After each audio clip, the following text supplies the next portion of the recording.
আমাৰ warm up হিচাপে অলপ ৰেলী প্ৰগ্ৰাম আয়োজন কৰিছোঁ।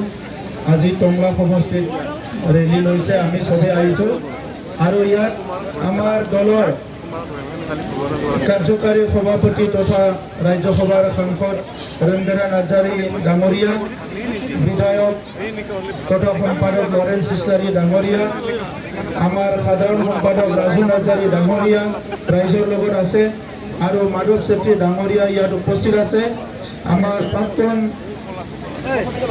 EM আৰু বৰ্তমানৰ MCLA উইলছন হাজদা ডাঙৰীয়া, আমাৰ যিটো আমাৰ লেজিসলেটিভ পাৰ্টি আছে UPPLৰ কাউন্সিলত ইয়াৰ চিফ হুইপ হয়।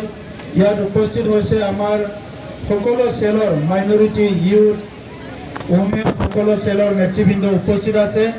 আমাৰ প্ৰাক্তন বিধায়কসকল MCLA সকল উপস্থিত আছে, আৰু টংলাবাসী আমাৰ দলৰ বিভিন্ন দলৰ নেতৃত্বৰ লগতে ৰাইজক মই UPPL দলৰ পৰা অভিনন্দন জ্ঞাপন কৰিছোঁ। নিৰ্বাচন আহি আছে, এই নিৰ্বাচনটো অসমৰ ৰাইজৰ কাৰণে, BTR অঞ্চলৰ ৰাইজৰ কাৰণে অতি গুৰুত্বপূৰ্ণ এটা নিৰ্বাচন। অহা 5 বছৰৰ কাৰণে আমি আমাৰ যি ৰিপ্ৰেজেণ্টেটিভ হয়, আমাৰ প্ৰতিনিধি আমি বাছনি কৰিব লাগিব। ভাল প্ৰতিনিধি বাছনি কৰিব পাৰিলে ভাল নেতৃত্ব পাম, ভাল প্ৰতিনিধি আমি পঠাব পাৰিলে দিছপুৰত গৈ ভাল সিদ্ধান্ত লোৱাত তেখেতসকলে আগভাগ ল'ব পাৰিব।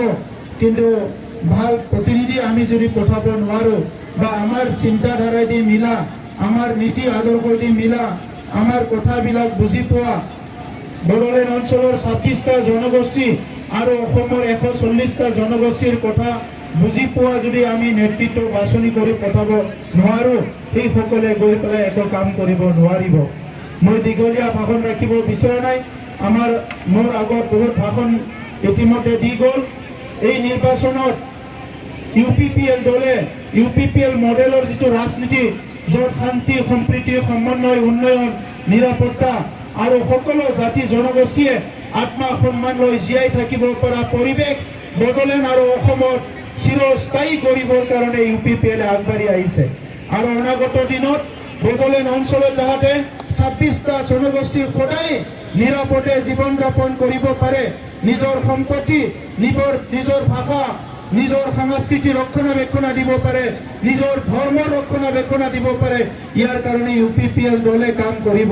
যোৱা 5টা বছৰত যেতিয়া UPPLৰ চৰকাৰ আছিলে, ইয়াত আমাৰ এই বড়োলেণ্ড অঞ্চলৰ কোনো এটা ব্যক্তি, কোনো এজনী মহিলা, কোনো এজন শিশু, কোনো এজন নিৰাপত্তাহীনতাত ভুগিব লগা হোৱা নাছিলে।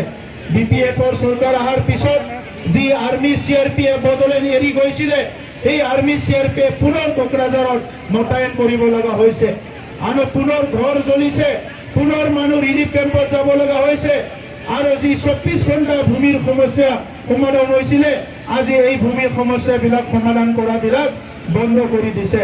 তেখেতসকলে জাতি ভেদাভেদ, ধৰ্ম ভেদাভেদ, মানুহৰ মাজত বিভাজনৰ ৰাজনীতি কৰিছে, ভয়বিধৰ ৰাজনীতি কৰিছে, সিন্ডিকেট ৰাজ আৰম্ভ কৰিছে, মদ ভাং জুৱা খুৱাই আমাৰ যি যুৱতীসকলক আজি তেখেতসকলে যি এটা বেয়া অৱস্থাত লৈ যাব বিচাৰিছে, ইয়াৰ পৰা আমাৰ UPPLে সুস্থ সমাজ গঢ়াৰ ৰাজনীতি সংগ্ৰামৰ দ্বাৰা আমি পৰিৱৰ্তন আকৌ কৰিব লাগিব।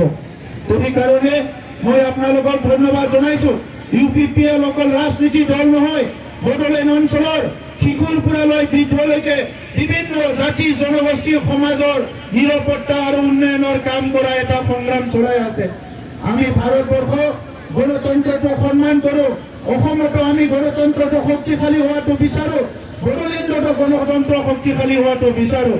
আজি ৰাজনীতিৰ নামত যিবিলাক ড্ৰামা চলি আছে, যিবিলাক নাটক চলি আছে, যিবিলাক বোকা চিটোৱা ৰাজনীতি চলি আছে, এইটো ৰাজ্যিক পৰ্যায়তে হওক, ৰাষ্ট্ৰীয় পৰ্যায়তে হওক, এইটো কোনো দুখীয়া মানুহৰ কাৰণে, কোনো গৰীবৰ কাৰণে, কোনো নিবনুৱাৰ কাৰণে, কোনো মহিলাৰ কাৰণে, কোনো খেতিয়কৰ কাৰণে সহায় কৰিব পৰা ৰাজনীতি ইয়াত চলা নাই। অকল বোকা চিটোৱা ৰাজনীতি চলাইছে। এজনে আনজনক কিমান বেয়া ক'ব পাৰে, এজনে আনজনক কিমান দোষাৰোপ কৰিব পাৰে, এজনে আনজনক কিমানে বিপদে পৰিচালনা কৰিব পাৰে, এই ৰাজনীতিহে চলি আছে। আমি বিচাৰোঁ মূল্যবোধৰ ৰাজনীতি, আমি বিচাৰোঁ ইয়াত সকলো শ্ৰদ্ধাৰে জীয়াই থাকিব পৰা এটা পৰিৱেশ। সেইকাৰণে UPPL দল অনাগত দিনত বড়োলেণ্ড অঞ্চলৰ 26টা জনগোষ্ঠীক লগত লৈ অসমৰ 140টা জনগোষ্ঠীক লগত লৈ আমি আগবাঢ়ি যাব বিচাৰোঁ। ঘৃণাৰ ৰাজনীতি চিৰদিনৰ কাৰণে দূৰ কৰি মৰম স্নেহ বিশ্বাসৰে সদায় জীয়াই থাকিব লাগিব। মই আপোনালোকক ধন্যবাদ জনাইছোঁ। বড়োলেণ্ডৰ যি 15টা এছেম্বলি সমষ্টি আছে, আমাৰ এই এছেম্বলি সমষ্টিত একেলগে আমি কাম কৰি আছোঁ আৰু 15টা সমষ্টি আমাৰ সমানে সমানে আগবাঢ়ি আছে। আজি যুৱকসকলে ওলাই আহিছে, মহিলাসকল ওলাই আহিছে, সকলো শ্ৰেণীৰ ৰাইজ ওলাই আহিছে। একে মুখেৰে চবে কৈছে যে আমাক UPPL পুনৰ লাগে, UPPL এই অঞ্চলৰ ৰাইজক নিৰাপত্তা দিব পাৰিব। সেইকাৰণে এই নিৰ্বাচনত বড়োলেণ্ড অঞ্চলৰ 15টা সমষ্টিত আমি নিৰ্বাচনত অংশগ্ৰহণ কৰাৰ লগতে অসমৰ কিছুমান সমষ্টিতো আমি অংশগ্ৰহণ কৰিব বিচাৰিছোঁ, যাতে আমাৰ বিধায়কসকলে এছেম্বলিত যায় ভাল সিদ্ধান্ত ল'ব পাৰে, গৰীব মানুহৰ কাৰণে কাম কৰিব পাৰে, খেতিয়কৰ কাৰণে কাম কৰিব পাৰে, ভাল শিক্ষা আৰু অৰ্থনীতি বিকাশৰ কাৰণে কাম কৰিব পাৰে। এই লক্ষ্যৰে আমি আগবাঢ়ি যাব বিচাৰিছোঁ।